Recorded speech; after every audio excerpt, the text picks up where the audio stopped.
नमस्कार, एक बार फिर से आप सभी का स्वागत है हमारे खास कार्यक्रम हेलो डॉक्टर में। और हमारे साथ आज स्टूडियो पर मौजूद हैं डॉक्टर मिस्टर अरुणेंद्र शुक्ला जी। पहले हम सर का स्वागत करते हैं। सर, बहुत बहुत स्वागत है आपका हमारे स्टूडियो में। और अरुणेंद्र शुक्ला एक ऐसा नाम जो कि छतरपुर जिले के लिए बड़ी सौगात के रूप में देखा जा रहा है, क्योंकि इनका जो सफर रहा है वो एक अलग ही रूप ले चुका था। क्योंकि वो समय जब कोविड-19 का दौर चल रहा था, लोग अपने अपनों से मिलने में कतरा रहे थे। ऐसी सिचुएशन को, क्रिटिकल कंडीशन में भी सर का बड़ा योगदान रहा है। अरुणेंद्र शुक्ला सर का नाम पूरे जिले भर में एक नर सेवा नारायण सेवा के रूप में देखा गया, और शायद वही कारण है कि वहां से जिम्मेदारियों का निर्वहन करते हुए आज भी सिर्फ डॉक्टरी पेशा नहीं बल्कि एक जोशीली अंदाज के साथ में आज भी निरंतर सेवाएं दे रहे हैं, और अनवरत सेवा के रूप में भविष्य की परिकल्पना के साथ आपको स्वस्थ रखने का प्रण ले चुके हैं। अब ये सफर कब से शुरू हुआ था, सर से इसके जानने का प्रयास करते हैं। सर, डॉक्टर को भगवान का रूप और ईश्वर का रूप माना जाता है। कहा जाता है कि जब पेशेंट आता है तो कई उम्मीदों को लेकर के डॉक्टर के हाथ में अपनी वागडोर दे देता है, लेकिन एक डॉक्टर बनना कितनी जटिल प्रक्रिया होती है, जब एजुकेशन होती है, जब एक स्टूडेंट होता है, और डॉक्टर का जो सफर होता है कितना क्रिटिकल होता है। देखिए सर, मैंने तो एज सच डॉक्टर बनने के बारे में बहुत ज़्यादा नहीं सोचा था। मेरे फादर की इच्छा थी कि मैं डॉक्टर बनूं जी। मैंने जो अपनी प्राइमरी स्कूलिंग की है वो छतरपुर में सरस्वती शिशु मंदिर से करी है। उसके बाद में जो मेरा 11th और 12th रहा है वो एक्सेलेंस स्कूल से रहा है। और 11th में मैंने मैथमेटिक्स और बायोलॉजी दोनों सब्जेक्ट से स्कूलिंग की है। उसके बाद 12th में मैंने बायोलॉजी से करी है जी। फिर आफ्टर 12th मेडिकल की प्रिपरेशन करने के लिए मुझे मेरे टीचर्स जिन्होंने मुझे 11th-12th में प्रिपरेशन कराई थी, और मेरे फादर, मेरे फैमिली मेम्बर्स ने मुझे मोटिवेट किया कि मुझे प्रिपरेशन करनी चाहिए मेडिकल की। तब मैं पहले छतरपुर में रह के मैंने तैयारी करी। कुछ अच्छे ग्रेड्स आए बट सिलेक्शन नहीं हुआ, तो मेरे घर वालों ने और हम सब ने मिलकर तय किया कि बाहर जाकर प्रिपरेशन करना चाहिए। तो फिर मैंने ग्वालियर में जाके प्री मेडिकल की प्रिपरेशन करी, और 2010 में मेरा सिलेक्शन हुआ था।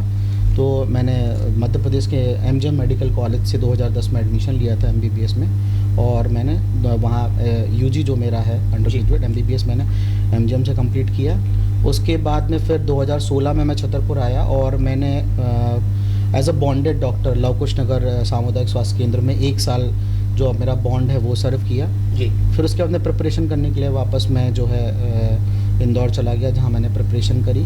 और 2018 में मैं संविदा चिकित्सा अधिकारी के पद पर नियुक्त हुआ नौगांव में, अलीपुरा में, जहाँ पे मैंने 1.5 साल सेवाई दी। फिर उसके बाद एक सर्टिफिकेट कोर्स करने के लिए जो डिप्लोमा का मेरा भी है डर्मेटोलॉजी का, उसका कोर्स करने के लिए मैं दिल्ली चला गया, जो करके मैं 2020 में छतरपुर जिला चिकित्सालय में ब्लड बैंक ऑफिसर के पद पर पदस्थ हुआ, और तब से वहाँ सेवाएं दे रहा हूँ। सर, एजुकेशन के रूप में देखा गया है कि छतरपुर शहर से ही आपकी शुरुआती शिक्षा रही है, और उसके बाद देश की राजधानी में भी आपने सफर किया है।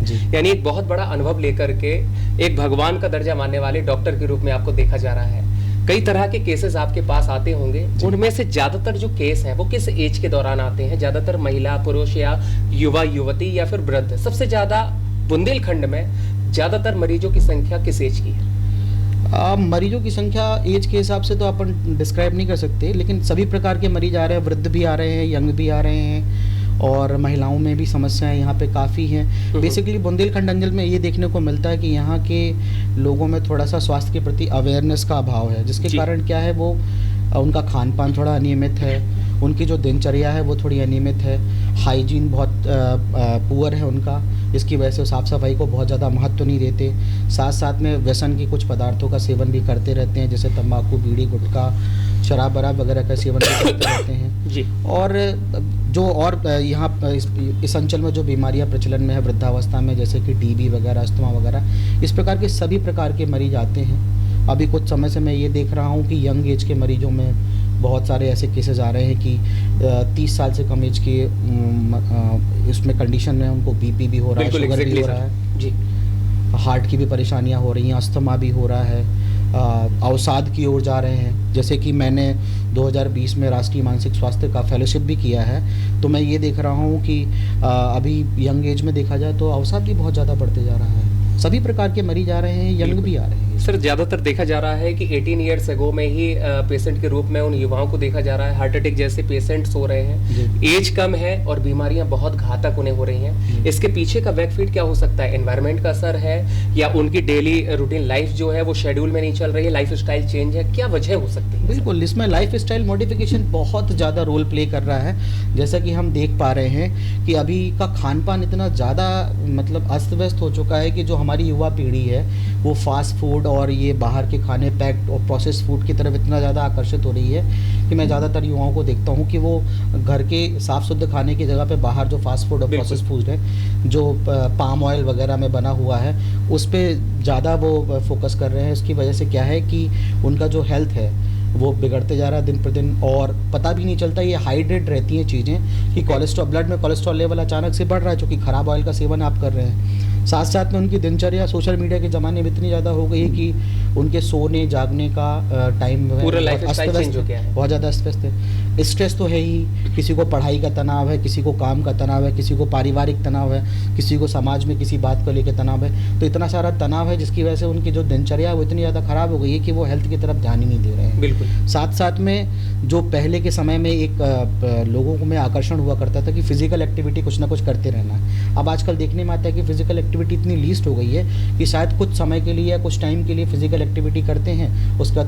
फिजिकल एक्टिविटी की तरफ से उनका मोह भंग हो जाता है। तो वो जो दिनचर्या में परिवर्तन अचानक से आया है और साथ साथ में खान पान की जो रीतियाँ परिवर्तित हुई हैं, एक्सरसाइज से मोह भंग हुआ है, वो ये कारण है जो कम समय में लोगों को इस प्रकार की बीमारियां जैसे कि बीपी होना, हाई कोलेस्ट्रॉल होना, डायबिटीज़ वगैरह होना, हार्ट से संबंधित बीमारियां होना, स्ट्रोक, पक्षघात वगैरह लगना, सांस की बीमारियां होना, ये सब इसी की वजह से हो रहा है। सर जो बड़ी बीमारियां हैं, कैंसर हो जाए, हार्ट अटैक हो जाए, तो ये गंभीर बीमारियों में इन्हें देखा जाता है जी। लेकिन हीट स्ट्रोक एक मामूली सी बीमारी मानी जाती है जो कि सीजनेबल और वायरल होता है। जी जी। अगर इस पर भी ध्यान ना दिया जाए तो कितना बड़ा जटिल रूप ले सकती है। हीट स्ट्रोक के केसेस में कई बार डेथ भी हो जाती है। हमने ये देखा है कई बार लू लगने की वजह से ऑन द स्पॉट भी लोगों की डेथ हुई है, स्ट्रोक लग गया, दिमाग की नसें फट गई, हार्ट अटैक आ गया, ऐसे बहुत सारे केसेस देखे हैं। अभी आप वर्तमान में देखिए छतरपुर का जो मीन टेम्परेचर है लगभग 45 to 50 डिग्री सेंटीग्रेड के आसपास रहता है। तो कोशिश करना चाहिए हमको कि आप हीट स्ट्रोक से कैसे बचें। आप जैसे आप कोशिश करिए कि आपका जो काम है वो 12 बजे से पहले निपटा लें या 4 बजे के बाद आप काम करें। अगर आपको कहीं मूव करना है तो जब कभी भी आप तेज़ धूप में निकलें तो खाना खाकर निकलें, अपने पानी वगैरह का सेवन करते रहें, तरल पदार्थ लेते रहें जिससे आपकी बॉडी में सॉल्ट और वाटर का जो लेवल है वो मेंटेन रहे। जब कभी आप बाहर निकलें, लू चल रही हो तो मुंह, चेहरा और जो शरीर के खुले भाग हैं उनको कवर करके ढक के रखें।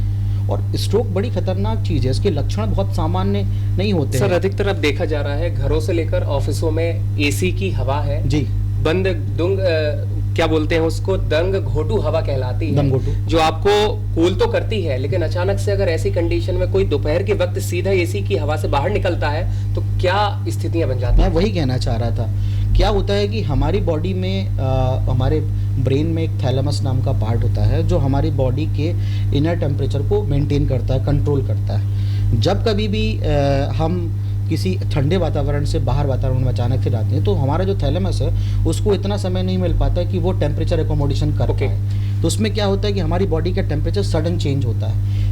ये मान के चलिए कि टेम्परेचर ग्रेडियंट ऐसा बन जाता है कि शायद आपकी बॉडी का जो इनर टेम्परेचर है वो 36 डिग्री सेंटीग्रेड से नीचे है और आउटर टेम्परेचर 45 है। तो वो जो आउटर और इनर टेम्परेचर का जो बीच का गैप है, जो टेम्परेचर ग्रेडियंट है, वो ये कंडीशन प्रोड्यूस कराता है। इसलिए जब कभी भी ऐसा हो कि आप एसी वाले एनवायरनमेंट में बैठे हों और आपको बाहर जाना है तो पहले आप अपनी बॉडी को एकोमोडेट होने का थोड़ा टाइम दें। यानी समथिंग कितना समय सर हो सकता है? एटलीस्ट मैं ये मानता हूँ कि जैसे एसी में आप बैठे हुए हैं तो आप थोड़ी देर के लिए एसी बंद करके पंखे में बैठे, पंखे में बैठने के बाद में थोड़ी देर आप बिना पंखे के बैठे अगर आपको धूप में जाना जरूरी है तो, और फिर उसके बाद में 2 से 3 मिनट 4 मिनट जब आपकी बॉडी उस एनवायरनमेंट को, उस टेम्परेचर को एकोमोडेट कर ले तब फिर आप बाहर निकलें। लेकिन वहाँ भी सावधानी रखें कि आपको जो है वो अपना चेहरा, मुंह, नाक कवर करके जाना चाहिए। और सर क्या धूप से आने के बाद भी ऐसा ही शेड्यूल एसी में एंट्री करने का होगा? बिल्कुल यही होता है। जब आप धूप में जाते हैं तो आपकी बॉडी का एक्सटर्नल टेम्परेचर बहुत ज़्यादा होता है, परंतु आपका जो है हाइपोथैलेमस है, आपका थैलेमस जो है वो इनर टेम्परेचर को मेंटेन करता है क्योंकि उसका यही काम है। तो जब धूप से अचानक आप ठंड में जाते हैं तब भी आपको एक एकोमोडेशन की आवश्यकता होती है। हमने ये देखा है कि लोग बाग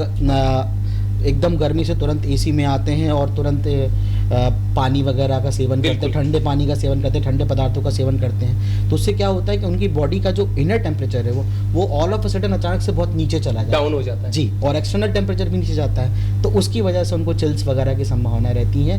वो जो टेम्परेचर ग्रेडियंट क्रिएट होता है उसकी वजह से ये समस्याएं आती हैं। तो दर्शकों आप सुन पा रहे हैं, ये है वो बहुत बारीकी सी चीजें जिनसे आप एक बड़ी बीमारी से लड़ने के लिए आगे बढ़ जाते हैं, और अगर आप इस तरह के निदान को अपने जीवन में अगर अपनाते हैं तो शायद आपके लिए ये बीमारियां नामात्र के लिए हो सकती हैं। आवश्यकता रहेगी आपको जागरूक होने की, और लगातार हमारे इस कार्यक्रम में अरुणेंद्र सर हमारे साथ बने रहेंगे और भी ऐसे तमाम विषयों को लेकर हमारी चर्चा चलती रहेगी। रुकेंगे एक छोटे से ब्रेक के लिए, जल्द लौटते हैं, देखते रहें वी न्यूज।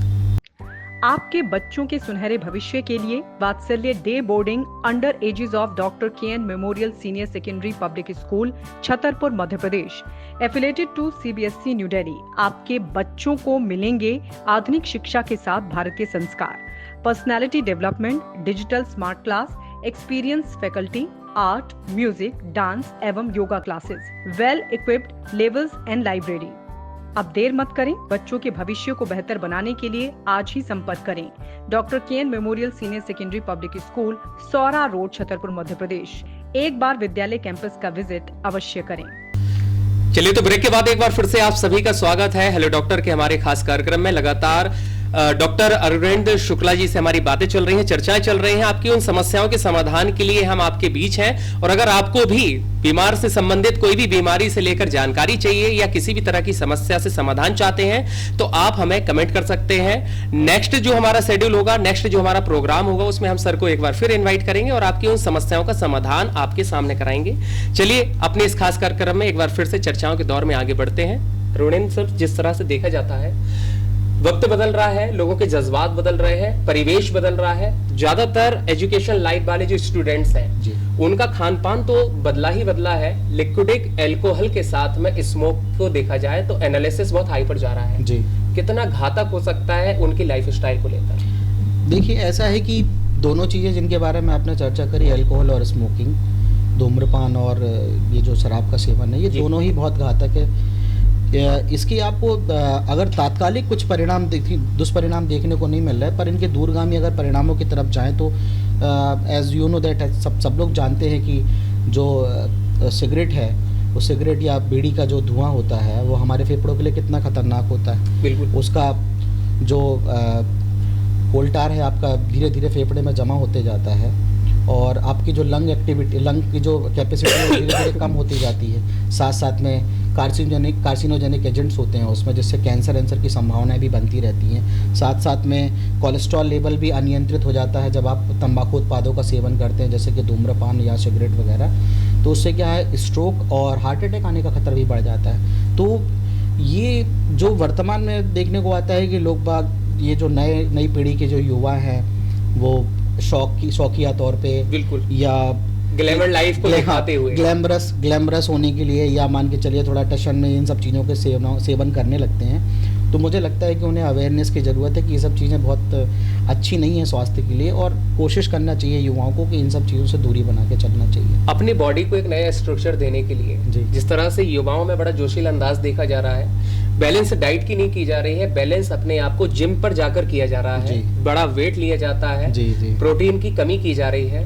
क्या ऐसे में शरीर को फुला करके बीमारियों को न्योता देना कहा जा सकता है? बहुत मैंने देखा है, कई बार मैंने खुद एक्सरसाइज वगैरह करी है, मैं जिम भी गया हूँ, तो मैंने देखा है बहुत सारे ऐसे युवा जिनको अच्छी बॉडी बनाने का शौक रहता है, वो कुछ एंड्रोजन्स वगैरह भी लेते हैं, साथ साथ में इंजेक्टेबल्स भी लेते हैं, कुछ वे प्रोटीन्स लेते हैं जिसमें कुछ ऐसे केमिकल्स वगैरह होते हैं जो मसल बिल्डिंग तो बहुत जल्दी कर देते हैं, पर वो सस्टेन्ड नहीं है। वो सस्टेन्ड नहीं, वो टेम्परेरी है और उसके दुष्परिणाम बहुत ज़्यादा आते हैं। अब ये अभी हम जब हीट स्ट्रोक की बात कर रहे थे तो मैं ये बताना चाह रहा था कि एक्सरसाइज भी इस वक्त जो हमें करना चाहिए, हमें बहुत ज़्यादा विगरस एक्सरसाइज नहीं करना चाहिए। जैसे हम जिम जाते हैं तो हमारी शारीरिक क्षमता हमें पता होनी चाहिए कि हम कितना वेट बियर कर सकते हैं, कौन सी एक्सरसाइज हमारे लिए शरीर के लिए ठीक होगी।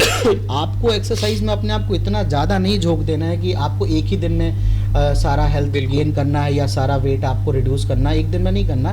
अभी जो गर्मी का सीजन चल रहा है, इस टाइम पे क्या है कि एक्सेसिव स्वेटिंग एंड पर्सपिरेशन होता है, तो बहुत अधिक मात्रा में पानी और जो है जो खनिज वगैरह होते हैं उनका बहुत तेज़ी से शरीर से डिस्पेंस होते हैं।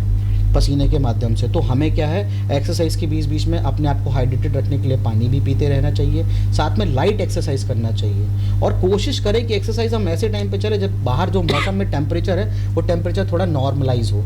एज लाइक जैसे आप सुबह एक्सरसाइज करना चाहते हो तो आप 7-8 बजे तक अपनी एक्सरसाइज खत्म कंप्लीट कर सकते हैं। बिल्कुल। शाम के टाइम पे आप एक्सरसाइज करना चाहते हैं तो शाम को 6:30-7 बजे के बाद जब सनसेट हो जाता है, टेम्परेचर थोड़ा डाउन होना स्टार्ट होता है, तब करें। ऐसी जगह आप एक्सरसाइज करें जहाँ वातावरण अनुकूलित हो या फिर फ्रेश एयर आए, ताकि कार्बन डाइऑक्साइड एनवायरनमेंट में ना हो तो हीटअप ना हो बॉडी।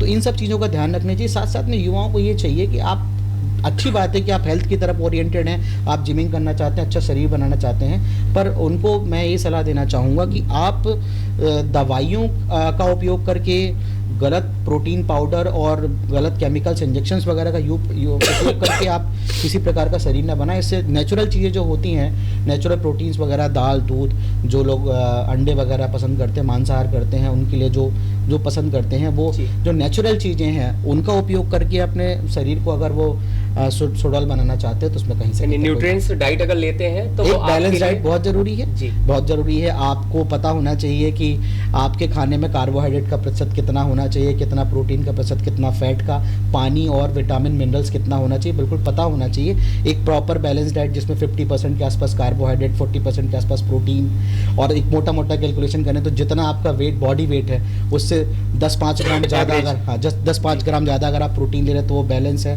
फैट भी आपको लेना चाहिए तो गुड क्वालिटी का फैट लेना चाहिए जिसमें पूफा और मुफा हो, मतलब देखा जाए तो ओमेगा फैटी एसिड्स वगैरह उसमें होने चाहिए जो अच्छे रहते हैं, बैड कोलेस्ट्रॉल को ख़त्म करते हैं। साथ साथ में पानी भी पर्याप्त मात्रा में लेने चाहिए।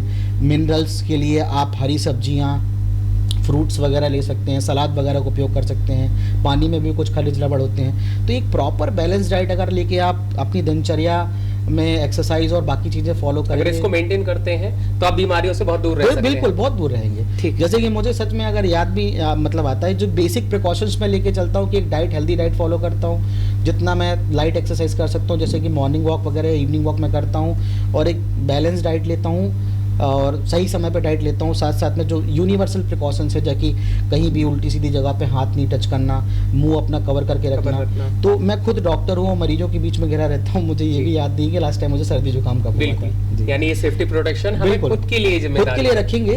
और अभी जैसे मान के चलिए, अभी आप सुनने में आ रहा है कि बहुत सारे कोविड के न्यू केसेस आ रहे हैं, न्यू वेरिएंट जो है वो केसेस फैला रहा है। मैं तो सबको यही सलाह देना चाहूँगा, जो कोविड के समय हमने कुछ बेसिक प्रिकॉशंस रखे थे, हैंड सैनिटाइजर, मास्क का यूज, कैप का यूज, जो सोशल डिस्टेंस हम मेंटेन, इतना अगर हम करते चलेंगे तो हमें कभी सब बीमारियां वापस नहीं। चलिए, तो यानी ये कहा जा सकता है कि कोविड का जो दौर हम देख चुके हैं वो शायद अब हमें उतना देखने को नहीं मिलेगा, लेकिन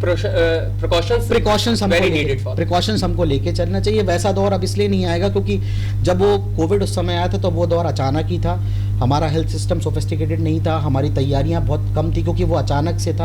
अब हम उन सब ऐसी भी किसी भी परिस्थिति के लिए हमारा हेल्थ डिपार्टमेंट तैयार है, हम सब अवेयर है। छोटी मोटी सावधानियां, बेसिक सावधानियां रख के हम कोविड जैसी किसी भी बड़ी गंभीर बीमारी से लड़ सकते हैं। सर, जिस तरह से आपने लाइफ स्टाइल के बारे में बताया, डाइट बताई कि अगर बैलेंस डाइट करते हैं तो आप बीमारियों से दूर रह सकते हैं, लेकिन सभी की लाइफ स्टाइल बड़ी चेंजेस होती है।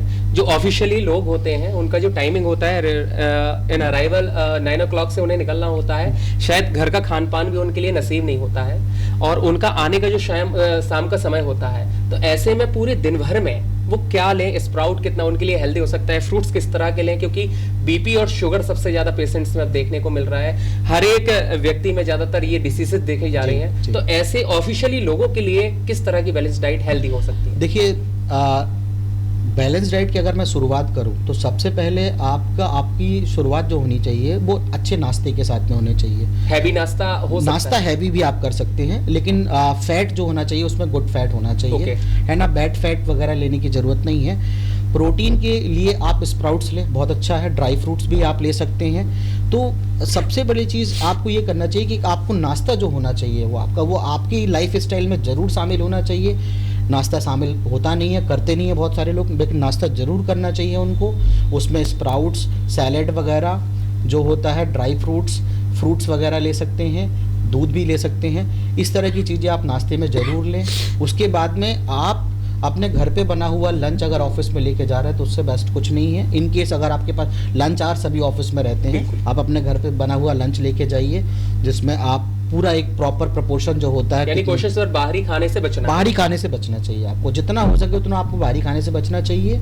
और जैसे कि आप एक्सरसाइज करने का आपको समय नहीं मिल पा रहा है, तो कुछ बहुत छोटी छोटी चीज़ें जो आप करके और आप इस अपनी रूटीन में भी आप अपनी बॉडी को एक्टिवेट रख सकते हैं। एज लाइक जैसे मान के चलिए कि आपको अपने ऑफिस में कहीं जाना है जी, तो अगर आपका ऑफिस 3 मंजिल 4 मंजिल का है तो लिफ्ट की जगह पे आप सीढ़ियों से जाए तो वो कैलोरी आपको मेंटेन करेगा। बिल्कुल आप पैदल चल सकते हैं, आप थोड़ी देर तक अपने चेयर पे बैठने की जगह पे फिर उसके बाद थोड़ी देर के लिए 5-10 मिनट के लिए आप वॉक भी कर सकते हैं। और इन सब चीज़ों की कोई मनाही किसी कार्यालय में नहीं, मैं खुद एक कार्यालय में काम करता हूँ, मनाही नहीं होती। तो आप चाहें तो अपने काम के दौरान भी आप इन सब चीज़ों को मैनेज कर सकते हैं और करना भी चाहिए मैनेज। फिर अगर आपको समय नहीं मिल पा रहा है पूरे दिन काम करने का, तो मैं ये कहता हूँ कि आप रात के समय भी आपको समय मिलता है, अगर हमारे बीच के बहुत सारे डॉक्टर्स हैं जो पूरे दिन बिजी रहते हैं, लेकिन उसके बाद जब उन्हें रात में समय मिलता है तो रात में वो अपना वॉक करने के लिए निकल जाते हैं। तो कभी भी समय मिले, कोई इसका समय निर्धारित नहीं कि आपको सुबह ही एक्सरसाइज करनी है, शाम को करनी है, जिस वक्त भी आपको समय मिलती है आप जाइए, घूमिए, एक्सरसाइज करिए, वो आपके मन को भी अच्छा करेगा, शरीर और आपको भी हेल्दी करेगा। बिल्कुल सर। चलते चलते एक और लास्ट सवाल आपसे, जिस तरह से देखा जा रहा है कि दुनिया बदल रही है, स्मार्ट जमाना आ गया है जी,